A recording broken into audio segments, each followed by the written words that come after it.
जय श्री श्याम। बोलो हारे का सहारा बाबा श्याम हमारा। जय श्री श्याम। महाराष्ट्र की एक छोटी सी बस्ती में गोविंदा नाम का एक गरीब रहता था, जो भीख मांग के 2 टाइम अपना खाना खाता था, मुश्किल से पेट भरता था। गोविंदा गरीब जरूर था, भीख जरूर मांगता था, लेकिन उनकी आंखों में एक अजीब सी चमक थी। शांत चेहरा, जो बिल्कुल शांत, एकदम शांत, आंखों की चमक जैसे कुछ कहना चाहती हो ऐसा लगता था। वो लोगों से खाना मांगता था, 2 टाइम का खाना खाता था। गोविंदा को धूप में, गर्मी में, बारिश में और सर्दी में ठिठुरने की आदत हो गई थी। गर्मी में तपने की, बारिश में भीगने की, सर्दी में ठिठुरने की मानो आदत हो गई थी। कई बार तो गोविंदा को खाना भी नहीं मिलता था। एक दिन वो मंदिर के बाहर भीख मांगने के लिए बैठा था, खाने के लिए। वहीं मंदिर में भजन गा रहे थे, श्याम बाबा की आरती हो रही थी। लोग जोर जोर से जयकारे लगा रहे थे, हारे का सहारा बाबा श्याम हमारा। गोविंदा का मन मोह गया, उस साइड अट्रैक्ट हो गए वो गानों की साइड, और वो जहाँ भजन हो रहे थे श्याम बाबा की वहाँ पहुँच जाता है, सबको नमस्ते करता है और ध्यान से भजन सुनता है। मन ही मन बहुत खुश होता है गोविंदा, और बाबा श्याम को मन ही मन पुकारता है, क्या मैं हारा हुआ नहीं हूँ बाबा? क्या मेरे साथ आप नहीं हो? हारे का सहारा बाबा श्याम हमारा सब बोल रहे हैं, तो मैं भी तो हारा हुआ हूँ, मेरा भी साथ दो मेरे श्याम बाबा। और उसके मन में श्याम बाबा की इतनी भक्ति हो गई वो भजन सुन के कि वो भीख मांगना छोड़ना चाहता है और बाबा श्याम की पूजा करना चाहता है। वो सारे भजन सुनता है। अब वो खुद भी श्याम बाबा के भजन गाना शुरू करता है और श्याम बाबा के मंदिरों में पूजा करना शुरू करता है। वो अलग अलग मंदिरों में जाता है और लोग उसे खाना दे देते हैं, खा लेता है, कुछ वैसे खा लेता है, भीख मांगनी बिल्कुल छोड़ देता है। अब वो श्याम बाबा का भगत हो गया।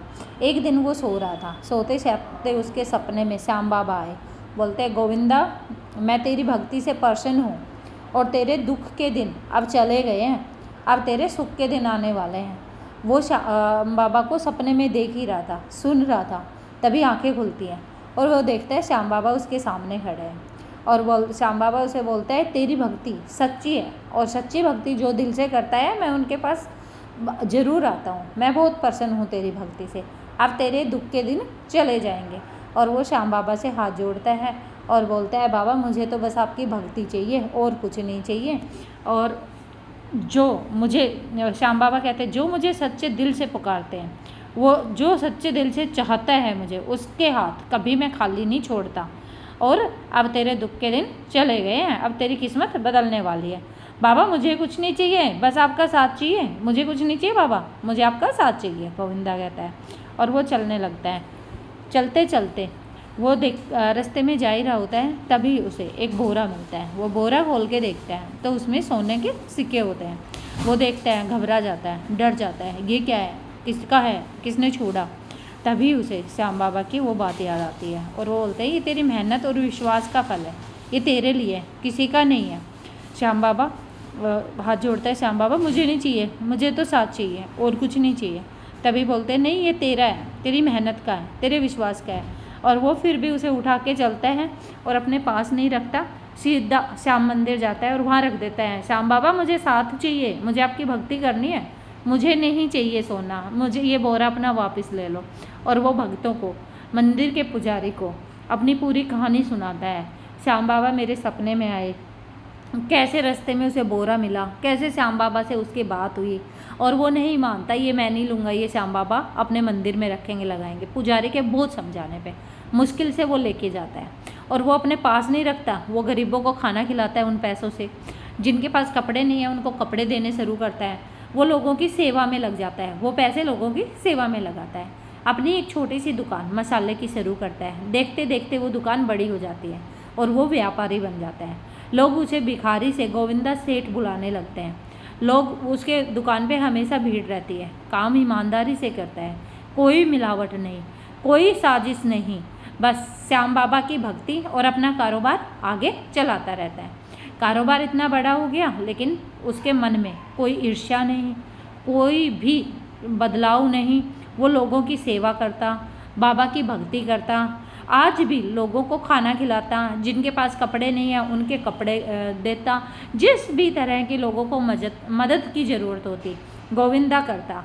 और बोलता, हारे का सहारा बाबा श्याम हमारा। अगर सच्चे दिल से श्याम बाबा को पुकारते तो वो ज़रूर आएंगे। वो सबको समझाते कि तुम श्याम बाबा की भक्ति करो, अगर सच्चे दिल से बुलाओगे तो वो ज़रूर आएंगे। मैं भी तो गरीब था, भिखारी था, मैंने भक्ति की, सच्चे मन से बुलाया, श्याम बाबा मेरी किस्मत बदल दी श्याम बाबा ने, और मेरे पास ज़रूर आए। राज नहीं, विश्वास, बाबा का अटूट विश्वास। वो बार बार लोगों को समझाता और चलता रहता, सबकी सेवा करता, जिसको जिस चीज़ की हेल्प की ज़रूरत होती। लेकिन कहते हैं ना, जब लोग एक इंसान ऊपर बढ़ता है तो 4 लोग उसकी टांग खींचने वाले होते हैं, कोई भी किसी को ऊपर नहीं जाने देते।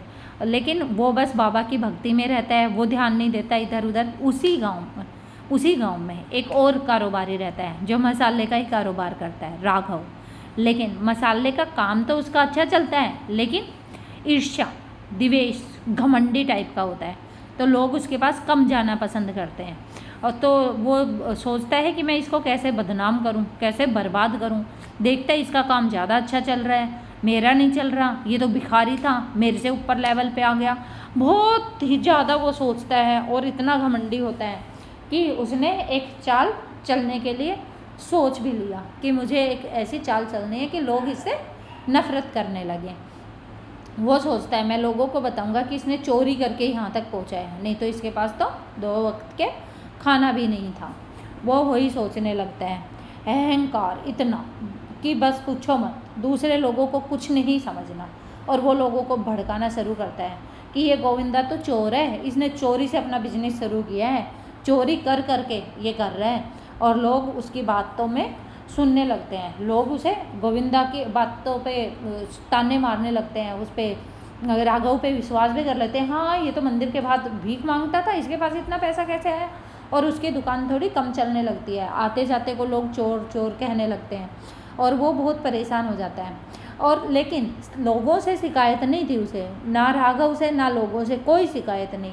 वो सिर्फ श्याम बाबा को पुकारता है कि श्याम बाबा, आपको तो पता है ना, मैंने चोरी नहीं की, आपने मुझे दिया, उसमें से भी मैंने लोगों को दिया। बाबा, ये कैसी परीक्षा है, मैंने तो कभी किसी का बुरा नहीं चाहा, फिर मेरे साथ क्यों बुरा हो रहा है। वो श्याम बाबा के सामने बैठ के ऐसे बातें करने लगता है। बाबा, आपको ही संभालना है, मैं ये चोरी का इल्ज़ाम अपने ऊपर नहीं सहन कर सकता। पीछे से आवाज़ आती है, गोविंदा, सच्चाई को कभी किसी भी सफाई की ज़रूरत नहीं होती, धैर्य रख, सब ठीक हो जाएगा। वो उसको एहसास होता है पीछे कोई खड़े हैं, श्याम बाबा की परछाई खड़ी है, और वो अपने काम पे जुट जाता है। धीरे धीरे सभी लोगों को पता लग जाता है कि गोविंदा ने कोई चोरी नहीं की।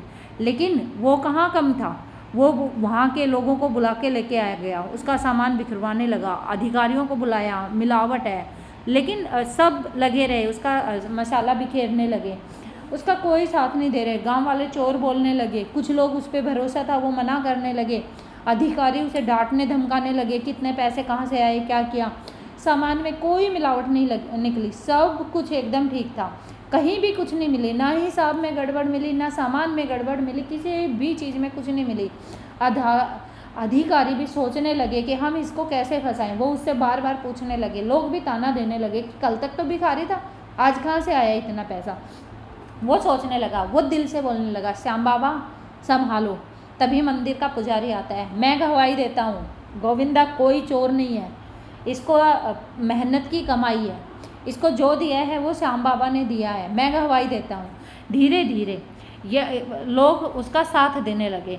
वो कहने लगा कि ये आदमी चोर नहीं बल्कि बाबा का सच्चा भक्त है, इसका कन कन ईमानदारी से भरा हुआ है। और धीरे धीरे सच सामने आने लगा, राघव सेठ की चाल सामने उजागर होने लगी। लोग बोलने लगे, हाँ गोविंदा सच्चा है और बाबा का भगत है, इसने कोई चोरी नहीं की। लोगों ने चिल्लाना शुरू किया और राघव ढीला पड़ गया और सोचने लगा कि मैं क्या। वो उसके पास आया गोविंदा, लोग सोच रहे अब ये अपना बदला लेगा, लेकिन उसने धीरे से कंधे पे हाथ धर रखा और बोला, राघव गलती इंसान से ही होती है, अभी भी अपनी गलती मान ले और श्याम बाबा की भक्ति कर ले, श्याम बाबा के पास चला जा, उनसे माफ़ी मांग ले, श्याम बाबा तुझे माफ़ कर देंगे। मैं तो इंसान हूँ, मैं तो कुछ भी नहीं कर सकता।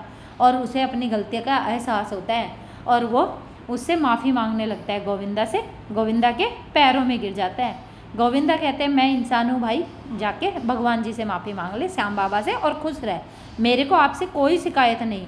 लोगों की समझ में आ गया कि ये राघव झूठा है। और आगे चल के एक और चमत्कारी हुई, एक और चमत्कार, नई दिशा। वो अपना काम दोबारा से चलाने लगा, राघव अपना चला गया और वो अपना काम जमाने लगा, दोबारा से अपने सेम काम पे आ गया। एक दिन मंदिर में पूजा कर रहा था, तभी एक छोटा बच्चा आया गोविंदा के पास, कहता है मेरी माँ बहुत बीमार है, मैं 2-3 दिन से भूखा हूँ, मेरी मदद कर दो, मेरी माँ को बचा लो, मुझे खाना दे दो। और गोविंदा उसके साथ हॉस्पिटल चले जाते हैं, उसे खाना खिलाते हैं और उसके माँ के इलाज का पूरा खर्चा देते हैं, उसकी माँ का इलाज कराते हैं, 2-3 दिन उनके साथ रुकते हैं, बच्चे का ध्यान रखते हैं, उसकी माँ के इलाज के पैसे, खाने पीने का पूरा खर्चा करते हैं और उसकी माँ ठीक हो जाती है। जाने लगी तो गोविंदा को आशीर्वाद दे के गई कि आप ऐसे ही मेहनत करते रहो, ऐसे ही आगे बढ़ते रहो, आपका बहुत बहुत भला हो, जो मेरे बच्चे को संभाला और मेरी फीस भर दी, भगवान आपका भला करे, श्याम बाबा की कृपा आप पे बनी रहे। और वो चली जाती है। श्याम बाबा उसे फिर देते, गोविंदा तेरी भक्ति से प्रसन्न हूँ मैं, तो तेरी भक्ति सच्ची और ईमानदारी की है, ऐसा भक्त कि मैंने देखा नहीं। गोविंदा फिर बोलते हैं कि श्याम बाबा सब आपकी ही कृपा है। वो फिर लोगों को खाना खिलाना, हर किसी की समस्या को सुनना और उसका सॉल्यूशन निकालना, भूखे लोगों को खाना खिलाना, भंडारे लगाना, जिनके पास कपड़े नहीं हैं उनको कपड़ा देना। और फिर उसने गांव में एक अनाथ आश्रम खोला, जिन बच्चों के पास घर नहीं है, माँ बाप नहीं है, वो वहाँ रहेंगे। एक छोटा क्लिनिक खोला जिसमें निःशुल्क इलाज हो। अब उसे बाबा श्याम का दूध बुलाने लगे थे लोग, गोविंदा सेठ छोड़ के श्याम बाबा का दूध बुलाने लगे थे।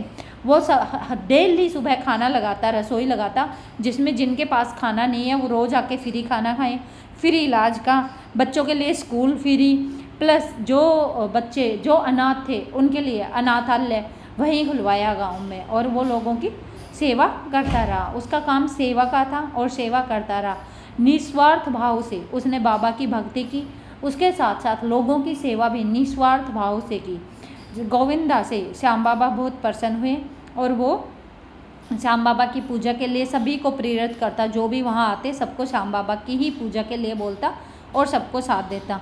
जय श्री श्याम, बोलो हारे का सहारा, बाबा श्याम हमारा, जय श्री श्याम। सभी की मनोकामनाएं